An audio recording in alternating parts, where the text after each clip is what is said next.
I see you, hockey analyst, playing both sides, scumbag. Anyway, what's up, guys? Tuki here, back again with another episode of my Montreal Canadiens franchise mode series here on NHL 18. And today we try to turn things around. We try to regain a little bit of momentum and confidence after what is somehow only the second most devastating loss. I do suppose losing in Game 7 of a Cup final is more devastating than losing 7-0 in a Game 7 of a semifinal. 7-0 in that Game 7 after battling back from being 3-1 down. Oh, God. Right. Well, here's the thing. We're going to get to the draft in this episode. I don't know what I'm going to do. I don't have a set plan. Whether or not I'm trading somebody, whether or not I'm trading up, whether or not I'm trading down, I don't know. How can I possibly have a set plan after that disaster? The good thing is, our season isn't completely over yet. We are going to get to follow along with the Laval Rocket. It is essentially a best-of-5 series now for them in the conference final, as they are, of course, going up against the Bridgeport Sound Tigers. So we're going to sim the next 2 games because the series cannot end within 4 games. And we'll see what happens from there. We will also... Oh, gosh. Almighty. Gosh? That's the first time I've said gosh since I was like 7 years old. Anyway, Oscar Mahler down to an injured arm. And, whew, wow. Now, I wasn't expecting that. I wasn't expecting an 8-1 win in Game 4, excuse me, in a game where one of their top-line players went down to injury, but it's essentially a best-of-3 from here on out, and they do have home ice advantage. Can they take advantage of it? Yes, they can, with a 5-4 overtime win in Game 5. The Laval Rocket are 1 win away from a Calder Cup final appearance. It would be their second appearance in that final. By the way, Quentin Hughes, 16 points in 13 games as a defenseman. And let's see here. It actually put John Martin up on the top line, which we're probably going to want to change. So let's just go ahead and do that, shall we? And also, do I want to put Jääskeläinen on a more offensive-oriented line? You know what? That's not really even an option. So I think Martin's probably the best option. He is. We will leave him there. Let's go ahead and sim Game 6. Trying to clear my throat. Not working out too well for me, but that's okay. Actually, no, it's not. High-quality content. Let's go ahead and sim through Game 6. And see if indeed we have a team going to a Cup final. And we do. They also lost Tyler Benson, so that's unfortunate. They're a little bit beaten up right now. Oscar Mahler's back, though, so that's helpful. And let's see, who did it take out of the lineup? It took Stelio out of the lineup. I'm a little bit surprised by that. But, You know what? Here, let's put... Vassalainen on the wing, and we'll bring in Stelio, who was a center, if I'm not mistaken. 74 faceoffs. There you go. So let's see. It will be Jääskeläinen, Ikonen, Martin, Vassalainen, Stelio, Bitten. Looks good. Looks good. So the Laval Rocket are off to the Calder Cup final. The last time they were there, they won. So that was nice. They are playing the Cleveland Monsters. The Cleveland Monsters in the Calder Cup final. I want to take a look at the lineups really quick. Why not? Let's make the most of this occasion. We blew it with the NHL team, so we might as well celebrate this team, right? So the Cleveland Monsters right now, this is their lineup. Brendan Gaunce with Brian Boyle and Ty Ratty. That's a pretty good top line for an NHL team. Vitaly Abramov with Ben Smith and Quentin Howden. Again, really good. Third line is Paul Bittner with Joe Pendenza and Anton Bleed. Fourth line, Miles Cools, I don't know, Cole Sherwood, and Sarah Noel, who should have a picture, but he doesn't. That's okay. I think it's because the roster update, of course, this sim started before the roster update. I'm pretty sure that's the reason why. Defense, Marcus Nudivara and Scott Walford. We, of course, lost Scott Walford. I mean, you look at their defense. I'm feeling good. I'm feeling confident. We obviously have the difference makers with the defense, but goaltending, they have Neuwirth. They do have Neuwirth, and he has a .940 save percentage. So offense, you could argue it's in their favor. Defense is absolutely in our favor, but Neuwirth versus McNiven, on paper, it does go to Cleveland, but they only finished with 41 wins. We had 50 this past season. Let's see what we can do. We are going to sim the first. Actually, here, you know what? No, this is a cup final, baby. This is a cup final. And you're damn right we're going to put the proper amount of focus on this team. We're not going to go too ridiculous. I'm just going to go first period, second period, third period. That's it. No kind of watching it. So here we go. First period is scoreless. Second period is not. Simon Bork with the opening goal of this game and this series. Third period, and we're going to overtime. Wow. Kules scored with 7 seconds to go. Abramov tied it early. Ty Smith made it 2-1, and then with 7 seconds to go, Cleveland ties it. And that will send us to overtime. We will sim it live. OT in Game 1. Can we avoid disaster and still take home the win? Or will we have blown a 1-goal lead on 2 different occasions en route to a loss in Game 1? And this might go the distance. Or not! Will Bitton with 2:47 to go gets the game winner. And the Rocket take Game 1. Not bad. We do avoid disaster. 34 saves for McNiven. Will Bitton with the GWG in overtime. Beautiful. Good start. Well, not a perfect start, but a good start. As we take Game 1 despite injuries. So we're going to jump right into it. It is Game 2 against Cleveland. It'll be a little bit depressing if we see 2 Calder Cup celebrations before a Stanley Cup celebration.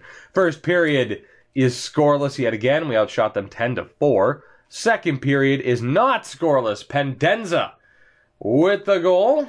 All right. Not ideal. Third period, we're just going to hit the button, and what a comeback. Will Bitton ties it, and then Joel Farabee takes over, gets the game-winning goal, gets the insurance. What an effort in the third period, and the Laval Rocket have a 2-0 series lead. Joel Farabee, what an effort on his part. First star of the game, McNiven with 24 saves, Norris with 2 assists, and things are looking pretty good for us, although we do lose Jake Leschyshyn for a couple of games. So let's see, with that being the case, Tarnasky pretty much has to play. And then, of course, defensively, Brook is scratched right now, but so be it. Yeah, pretty much, so be it. All right, so let's see. What do we want to do here? What do we want to do? I think we'll do the same thing. We're going to put Vesalainen on the left and bump him up. Bitton's been on fire lately. He's actually, he could play center. High Note can play center. Let's see here. So we got Tarnasky. I'm not sure who I want to put on the fourth line with Martin and Tarnasky. I suppose someone that's a little bit more physical, but that really doesn't describe anybody except for Morgan Geekie, who actually, in fairness, isn't doing that well. So you know what? Let's go ahead and do that. Kind of make just a grind line. Tarnasky, Martin, and Geekie. And let's see. Who's playing well? 8 points for Jääskeläinen. Murray, high note, 11 goals, 1 assist. My God. Ikonen, all right, 6 points. We'll drop him down. Bitton's doing well. Vesalainen's doing well, as is Mahler. So I think we'll go with Jääskeläinen, Ikonen, Mateos. We'll have Vesalainen with Bitton and High Note. And actually, I know Bitton's a little bit better of a center. I'm going to put High Note, though, at center. And we're good. We're good. So that is the team we will go with. We are up 2-0 in this series. We're going to have to take care of the scouting here. But that is okay. At this point, At this point, let's go Germans, Russians. Screw it. Russians works for me. Let's go. Game 3. Game 3, the series switches over to Cleveland now. But can we keep the momentum on our side? First period is scoreless for the third consecutive time. Second period is not scoreless. 1 goal apiece, Josh Norris and Ben Smith. We are tied. Entering the third period, we're just going to hit the button. We're going to see what happens, and we are going to overtime yet again. Let's get this show on the road. We still have a draft to get to. Don't blink. You might miss it. It could end early or not. We're 5 minutes in. The question is, who will get the game winner? Will the Monsters get on the board, or will we take a commanding 3-0 series lead? Ben Smith with a short-handed goal wins it for Cleveland. Oh my God, I thought we had it. Let's see. Oh yeah, that's a shorthanded goal for Ben Smith. Quentin Howden in the box, but Ben Smith, assisted by Anton Bleed, gets the game winner. I thought for sure we had it because we were on the power play. 2 goals for Smith, 31 saves for Neuwirth, and the 2 assists from Anton Bleed. Those 2 had a hell of a game. And Cleveland, well, they're not done quite yet, are they? They're not out of it just yet.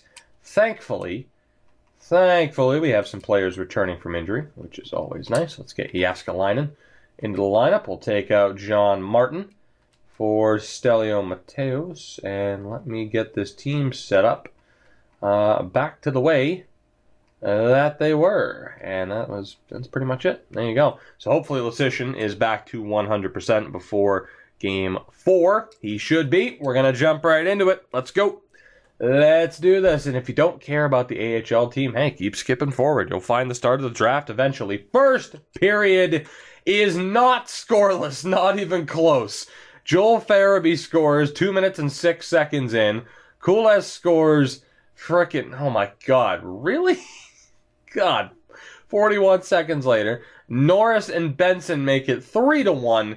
Benson scoring in his return game, by the way, and then Gauntz with 47 seconds left brings it back to a 1-goal game. Look at the angle that we scored from. That's a goddamn cheat code. Glitch goals.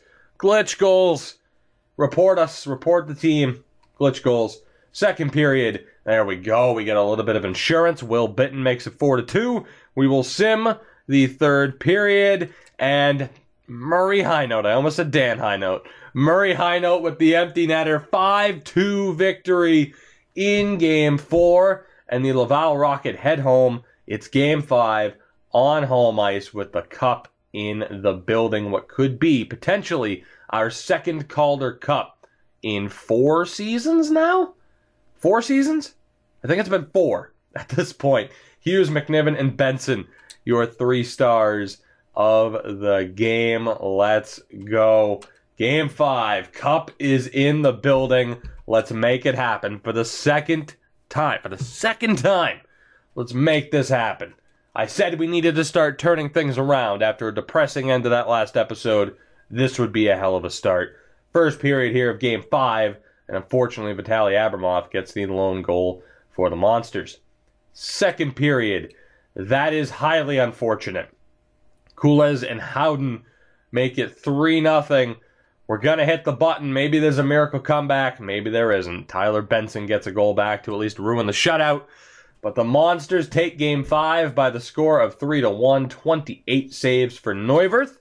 And we are going back to Cleveland for Game 6.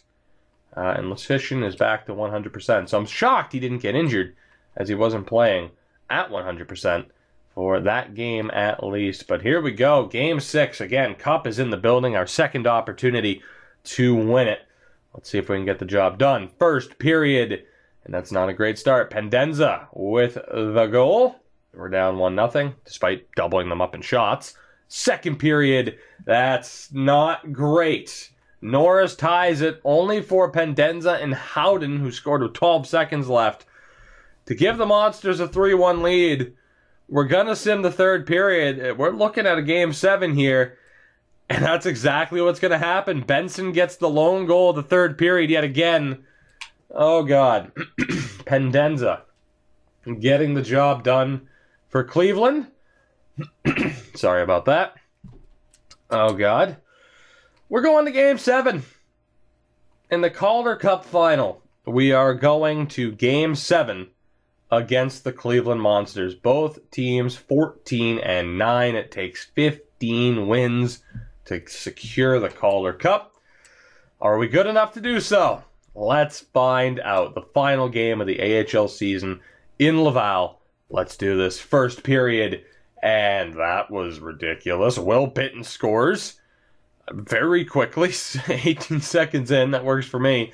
Ben Smith continues to give us problems here. 2 goals, 3 minutes and 2 seconds apart. But Josh Norris is able to tie the game before the end of the period. So, not terrible. Could have been worse. Second period, hopefully it doesn't get worse. It didn't. We are tied still. 19 shots to 15 in our favor. And that brings us to the third period. Next goal could secure the Calder Cup for their team. It's that simple. Power play chance for Cleveland is killed off. We are halfway through the third period. It's going to be close. It comes down to this, and Christian Vesalainen with the goal. 5:22 remaining. Let's go. Let's go. We are not missing this. You're damn right. I will treat every cup victory, whether Stanley or Calder, I will treat it like it is the biggest goddamn deal, because it is. Because it is. Ridiculous stuff here. I don't know why that's up there. I was trying to see. It said the trainer was on, and I don't know why. Now it's showing that it's off. Neat. Cool beans. Can I just hit back now? Please, can you recognize my button presses? That would be great. I gotta hit back again. CPU versus CPU game. Thank you very much. Let's do this, guys. Let's do this. We are 2 minutes away. We are 2 minutes away from a Calder Cup. Our second Calder Cup of this series. 2 minutes away. Let's do this. Can we get the job done at Bell Place?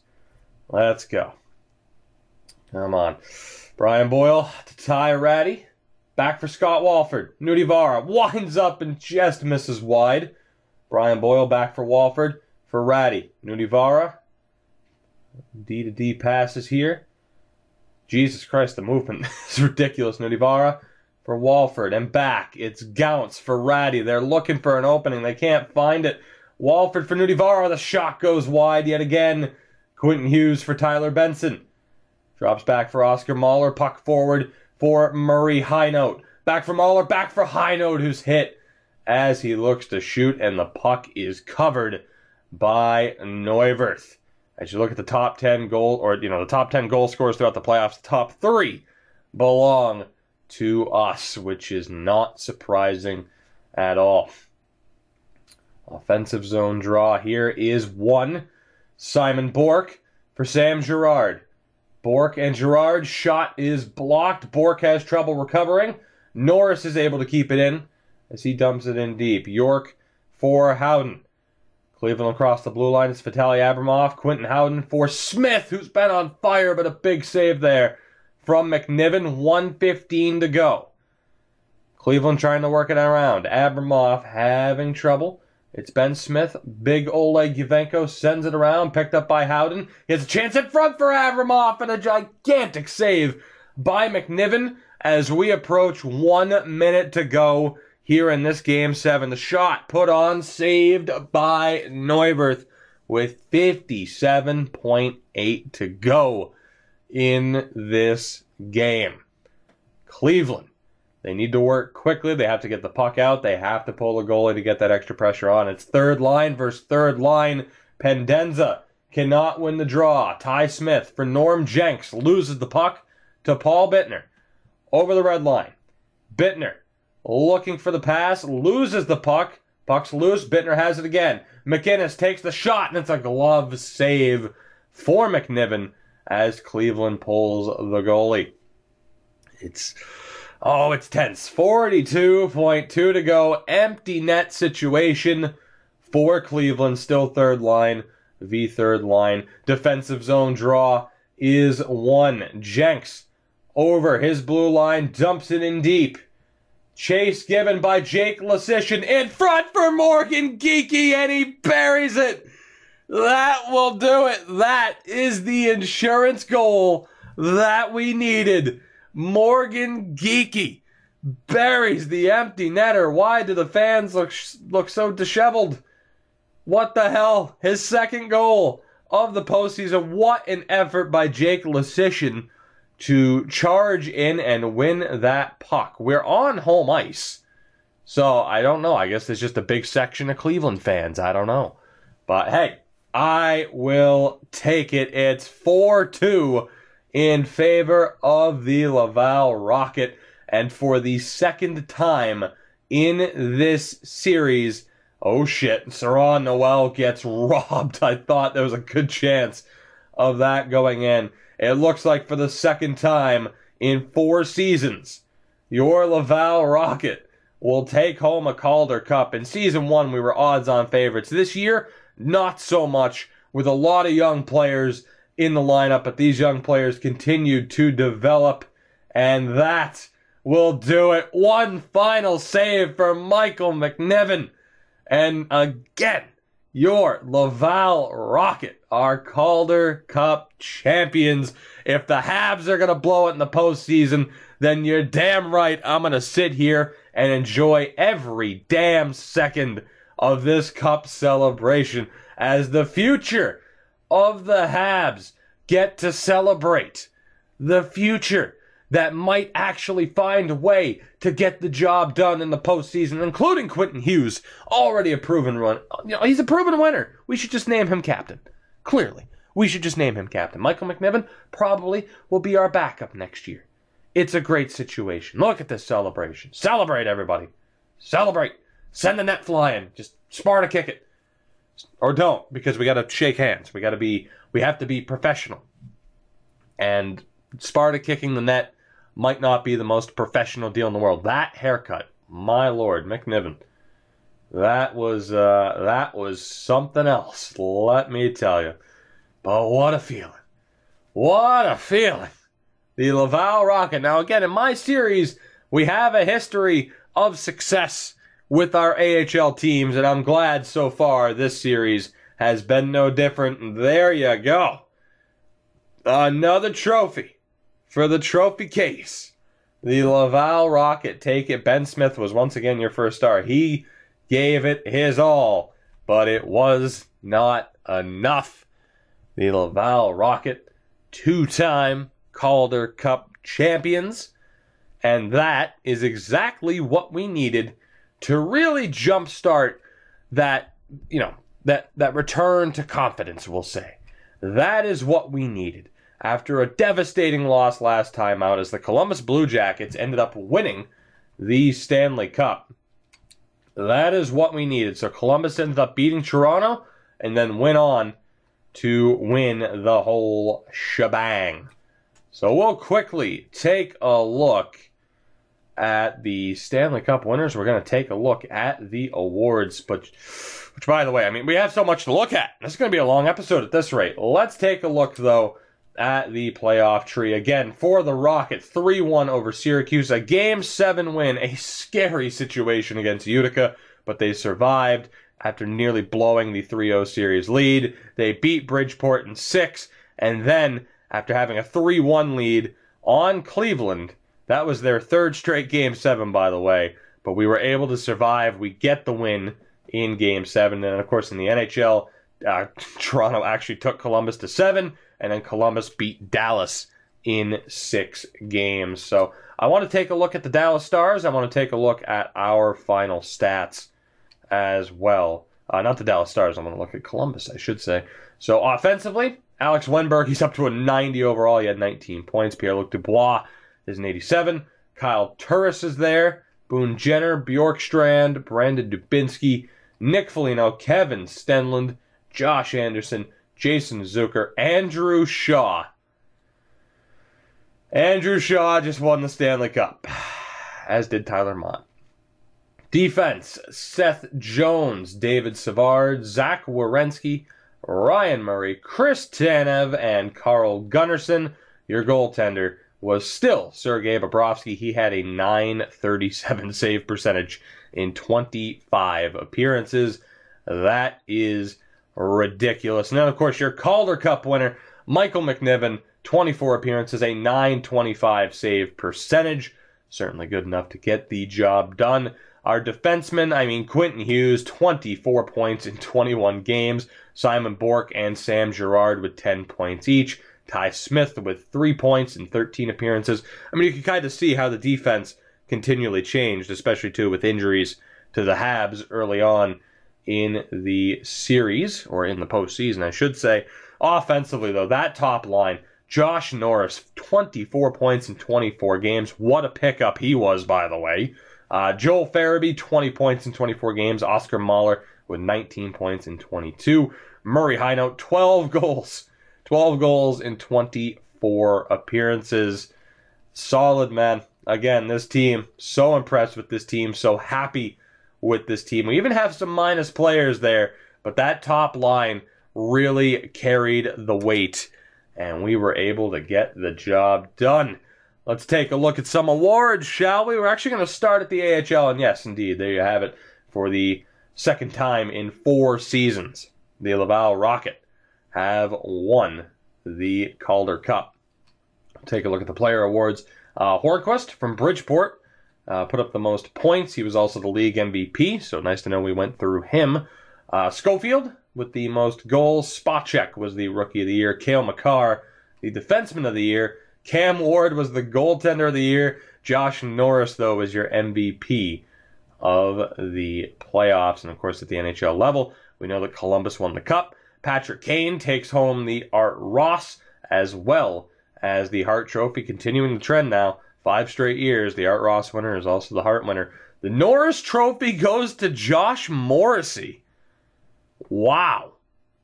We're going to have to look at his stats. Josh Morrissey takes home the Norris. Patrick Kane wins the Lady Byng. Peltier wins the Calder for Detroit. Bobrovsky won the Conn Smythe. Carey Price won the Vezina for the second time in 3 years. And it meant Jack. Martin Jones with the Jennings. Luke Shen, the Masterton. Alex Barkov with the Selke. Patrick Kane, the Ted Lindsay. And the Rocket Richards. So we're going to have to look at Josh Morrissey. And I want to see the season that Patrick Kane had as well. So let's take a look here. First up, we'll look at Chicago. Hey, we're going to get to the draft at some point, I promise. Oh my God, that's right. 109 points, 60 goals for Patrick Kane. How about Morrissey, though? 72 points as a defenseman, 89 overall. I can see that. I can see why he would have won the Vezina. Yeah, he might as well have. I can see why he won the Norris. No surprise there. 1 point back of Ty Berry. That's what I get for trying to get too far ahead of myself. I say, Defenseman of the Year, the Vezina winner. Jesus, it's late. There you go. There's your proof. 5 a.m. on the dot. Cut me some slack, man. Anyway, God, that new dashboard, I'm not used to that at all. Anyway, better plus-minus than Ty Berry. A hell of a lot more penalty minutes. But regardless, Josh Morrissey wins the Norris, and that pretty much does it for Season 4. It's time to transition towards Season 5. So, overall, I feel like we, over-improved a little bit on the NHL side of things. I'm really happy with our team. I didn't expect us to be that good. Glad that we were. It obviously ends with a tremendous disappointment in that loss to Toronto. But maybe this can be a sign of things to come as the Bruins get the first overall pick. Maybe this could be a sign of things to come. Maybe we can continue to improve. We'll have to see if the team stays the same. Defensively, I imagine there will be some changes. At the very least, I can't imagine Jake Gardiner is going to be around for too much longer, as Danny Paille and Nick Tarnasky both retire. And we didn't lose any goaltenders.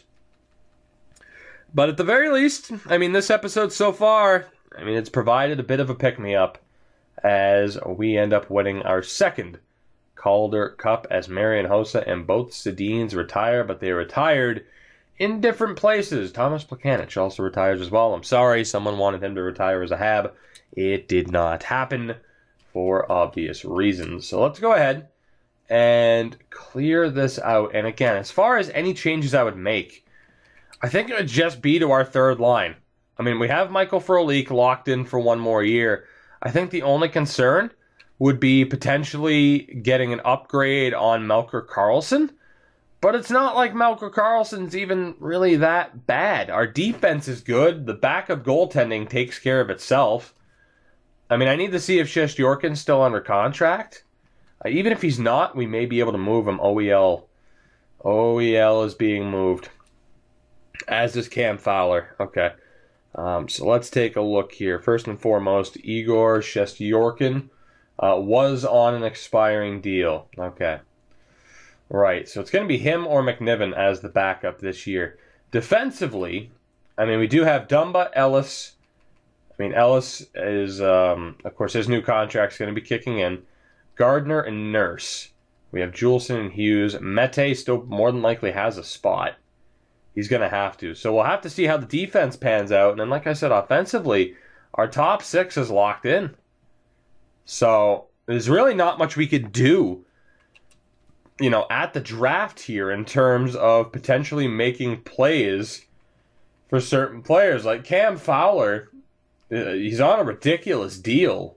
I mean, it'd be nice to get somebody the caliber of Cam Fowler, but like we might not. I mean, essentially it would just be, hey, let's give up a prospect or whatever who's almost at that level just to get there early. Same thing with the Justin Falk. Jordan Stahl was actually Jordan Stahl.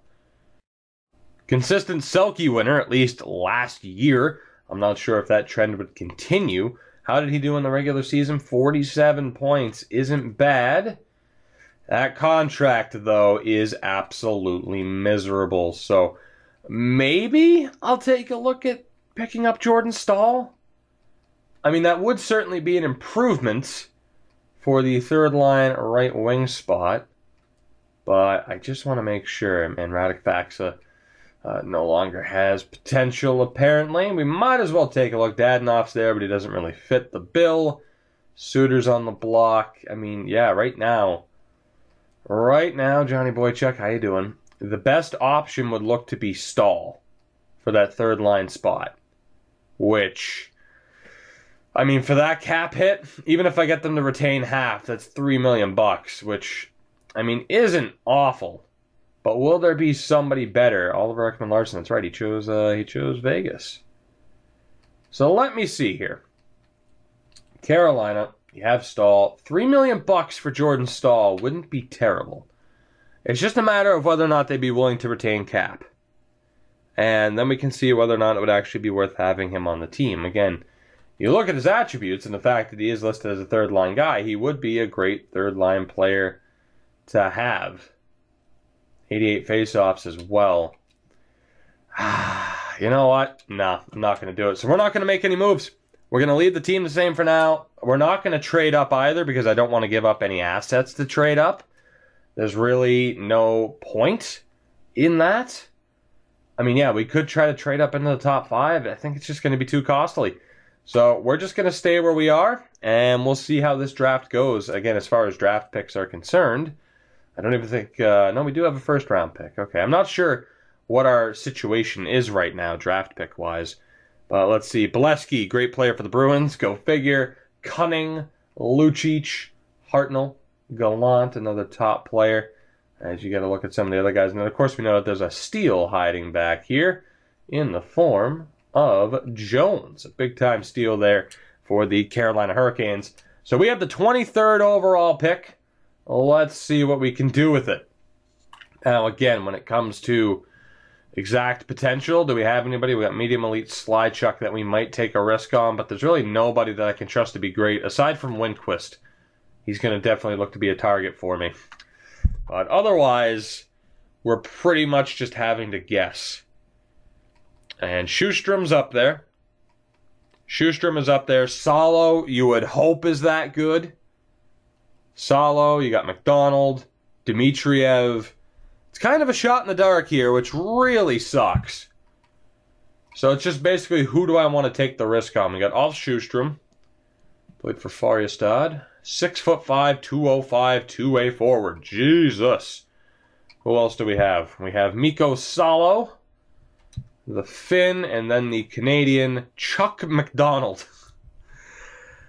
There's something good about that name, Chuck McDonald. Like, there really is.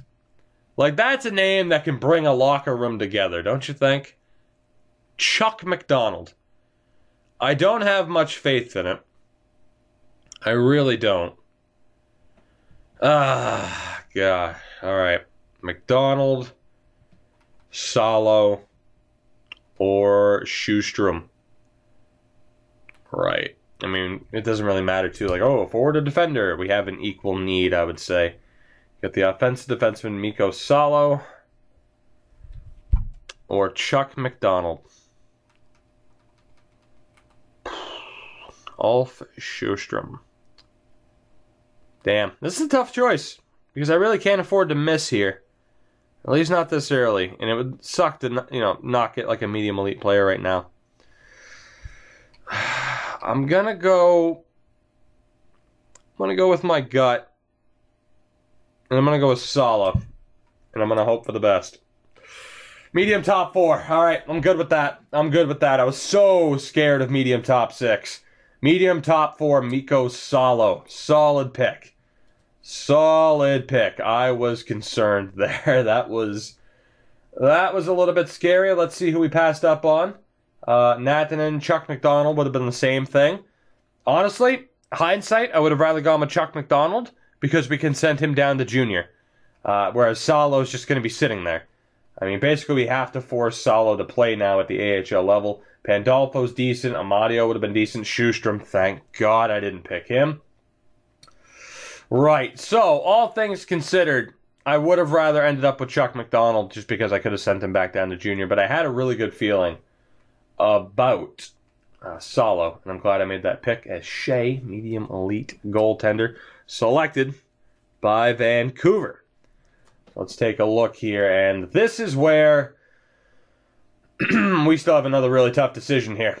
We have some players that could be difference makers. You're looking at Gertz, Kuparainen, Slidechuk could be decent, Downey could be decent, Klingberg, Sizek could be decent. Oh man, this is tough. Like, this is a really, really tough pick here. So it's just how much faith do I have in Slidechuk? That low league interest really scares me. Steven Slidechuk from the Regina Pats. You have this Swedish sniper Johan Gortz. The defenseman Teemu Kuparainen. Again, Slidechuk. You have Riley Downey. The American. You also have Klingberg.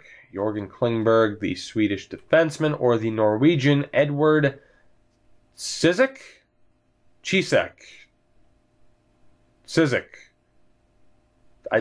the hell knows? There's so many different ways you can pronounce that. Or the goaltender in Igor Volchenkov. And again, it's such a risk. I'm not going to go for Slidechuk, which leaves Downey or Gortz for who this next pick will be, or this Norwegian player. And I just don't know if I have any faith in it, man. I just don't know. So I think... Again, let me take a look at these two players. Gortz, the sniper. Downey, the two-way. You know what? We're going with Downey. In honor of the hip, we're going with Downey. Don't let me down. Medium top 9. That's not awful. Could have been worse. Not quite a medium elite goalie, as that trio was, but you see, medium top 9.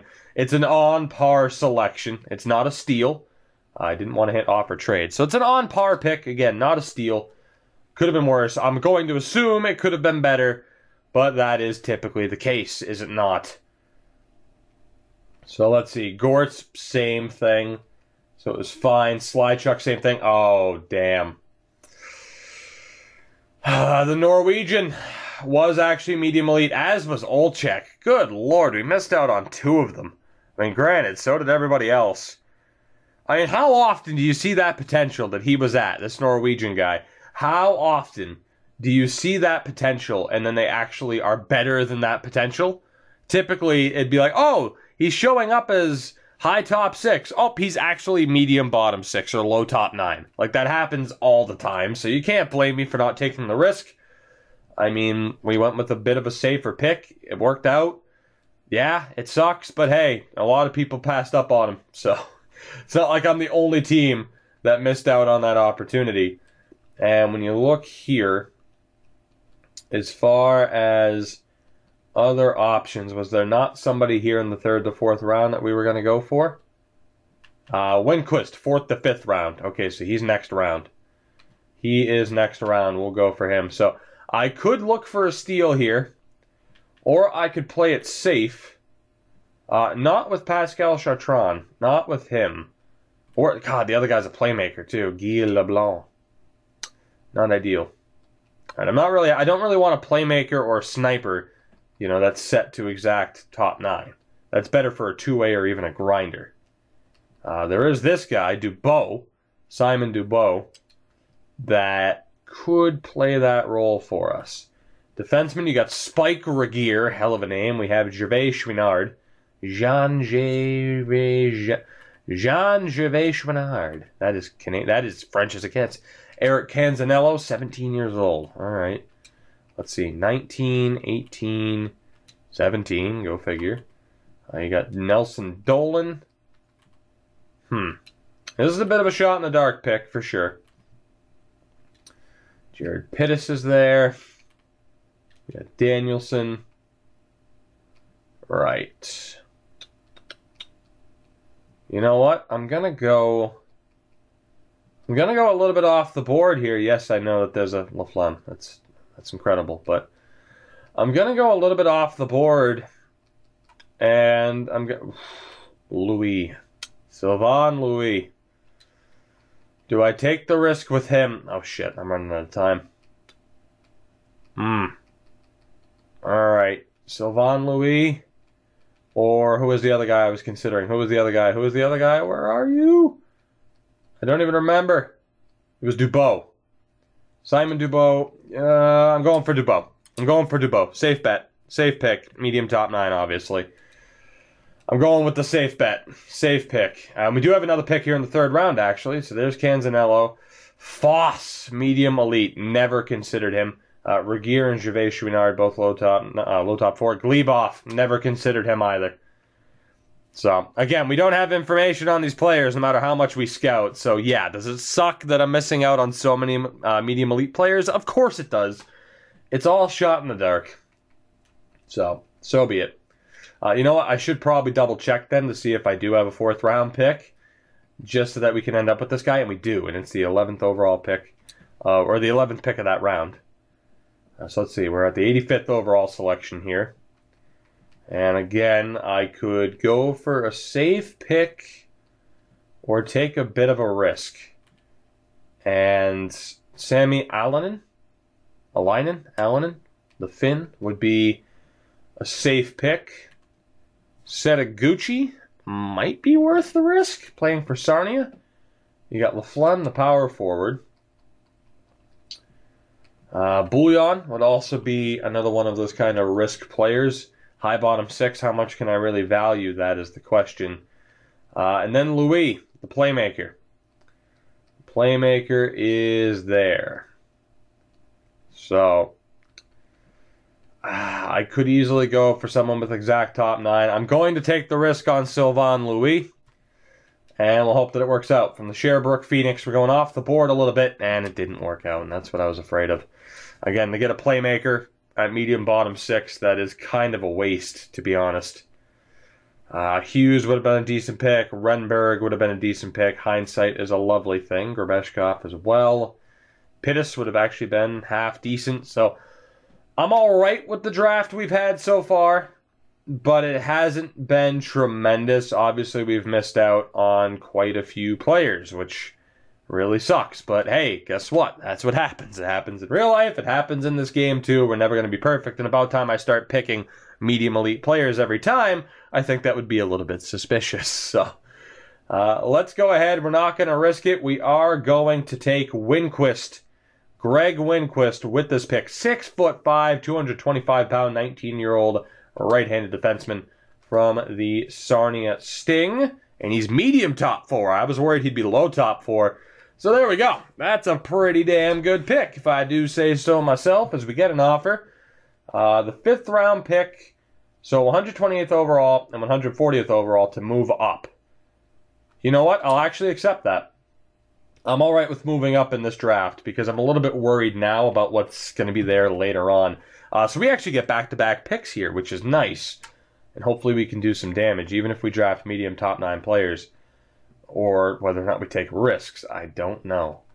So you have Valentenko. No, I'm going to go with Alonen, just because he actually has the league interest, the Finnish grinder. Hopefully he's at least medium top 9.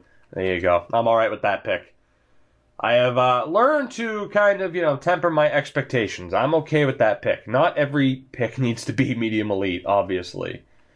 So let's see here. Who else is available? We're in the 4th round. And if we sort this out, you got Sturbach is there. Kirk Sturbach. Hell of a name. Just don't know if he'd be the steal that we'd really want him to be. And then high top 9. Again, I hate going for high top 9s because you never feel like they're actually going to be that good. So, because of that, it's just, do I go for the steal or do I go for the players that I know are actually going to be half decent with the medium top 9 potential? And I suppose the more exciting thing to do is to go for the steal and completely swing and miss. So, that said, I will go for Jacques Bouillon, who, might work out. He's at least a power forward, so if he is like a low top 9 or even a medium top 9, it's going to work out pretty well for us. Canadian as well, and he's medium bottom 6, so there you go. But at the very least, he is, a power forward type player. Could easily change him to a grinder. Could have easily gotten a medium top 9 player there. Took a bit of a risk, didn't really work out. Didn't really expect it to be honest. Oh, let's see, what else here? What else here? Do we go for the risk with Holmqvist or Bouwmeester? We might as well. So let's see. Bouwmeester only has some league interest. Holmqvist has high league interest. For that reason, Par Holmqvist is the selection. And there you go. High top 6, but he's actually medium 7th. And that's why we've missed out on some medium elite picks in this draft. So I've tried over the last 2 picks to kind of go risky, and it hasn't paid off whatsoever. So we are going to just focus on going after the player that I have a bit more confidence in, we'll say. So I'm looking at forwards now at this point. And let's see, are there any exact top 9s left? There are. They're not projected to go until a little bit later. But Della Rovere is one that I'm interested in. Roger Della Rovere. That is a spectacular name. No league interest, but he is the pick. He's the low top 9, which I'm not too happy with the last 3 selections, I have to admit. I'm still happy because this episode started off with a Calder Cup win, but the draft could have been a little bit more kind to us, I have to admit. I think we'll just take the risk on these high top 9 players, I guess. I don't want to, though, because I don't have any confidence in it. But one of them will end up being great. So Addison, no thank you. I mean, unless you prove to be a steal. No league interest whatsoever in Wes Addison. So I don't know what to make of that. High league interest for Mallet. Alright, maybe we'll go for him. Michael Mallet, or Mallet. Mallet? Mallet? It depends on how French you want it to be. Calling him Mallet. He's the pick. He's a risky pick. And, yep. Alright, so remember what I said about this draft? Yeah, I'm not feeling too great about it now. The past 4 picks or so has really started to hurt my confidence as far as this particular draft goes and how well I think we've done. It's gotten to be a little bit rough. It really has. So let's see. League interest. I'm sure there's still plenty of players with league interest, to be honest. Yeah, there's at least a decent amount, I'm assuming. Oh, yeah. So we can't really have that be the biggest of factors. So let's see. What are we dealing with here? You got Addison, Gagnon, Verana, Fleury, no thank you, Linson, Bomez. I mean, we'll take someone projected in the 6th. No league interest, no league interest. I'm going to go with Vincent Gagnon. Gagnon. Medium bottom 6. All right, well. It's ending on a fairly poor note, I got to admit. I have to admit, this is not going as well as I would have hoped. But them's the breaks sometimes, right? And I guess we'll go for one of these high top 6 defense. But then again, last time I did that, they were medium 7th. So screw that. That's what this game does. It finds ways to just screw with my head. It really does. It really does. So let's see. High league interest. Tyrone Hoffman. Hell of a name. Hell of a name. What else do we got here? We got Kallio, the Finnish power forward. Petri Kallio, 6'5", 220. Why not? Let's give him a shot. Medium bottom 6. Well, there you go.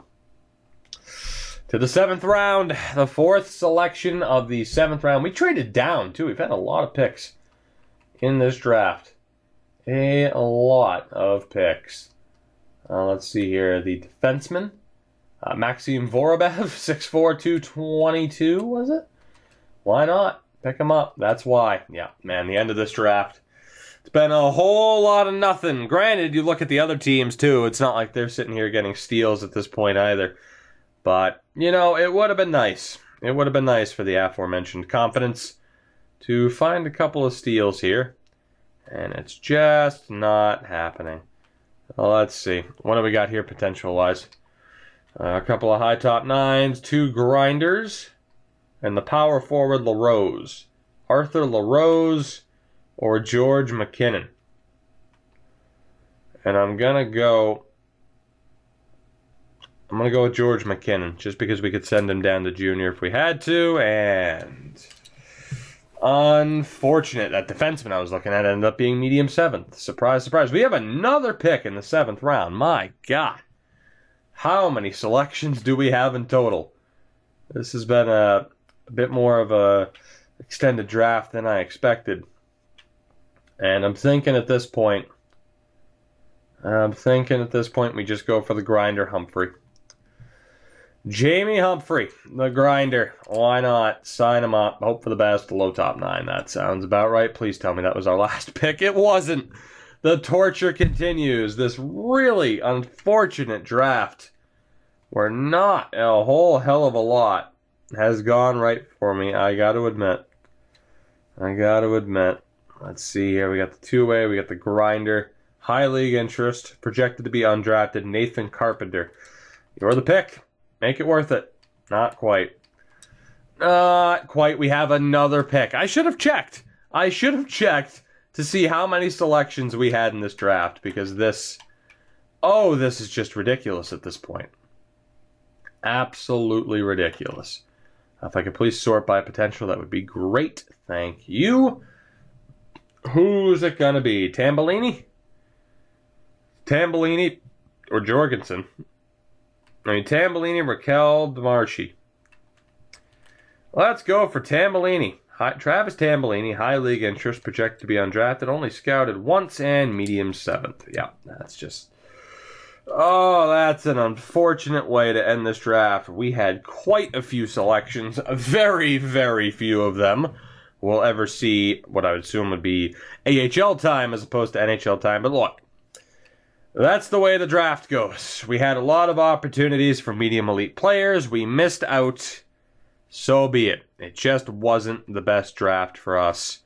Then again, we also had, picks later on in the round because we had a fairly good season. But guys, that will do it for this. We'll consider this a marathon episode of the Habs franchise mode series. I hope you did enjoy. A little bit different with a lot of emphasis on the Laval Rocket. But again, for the second time in 4 years, they are champions. It's a beautiful, beautiful sight. And while the draft might not have gone all that well, we can look forward to the next episode where we will set up our team for Season 5. So until next time, guys, if you did enjoy, feel free to leave a like and subscribe if you have not already to help support the channel. Links are in the description to my Twitter and Twitch. Give me a follow on both of those platforms if you haven't already. And I will see you guys in the next one. Goodbye.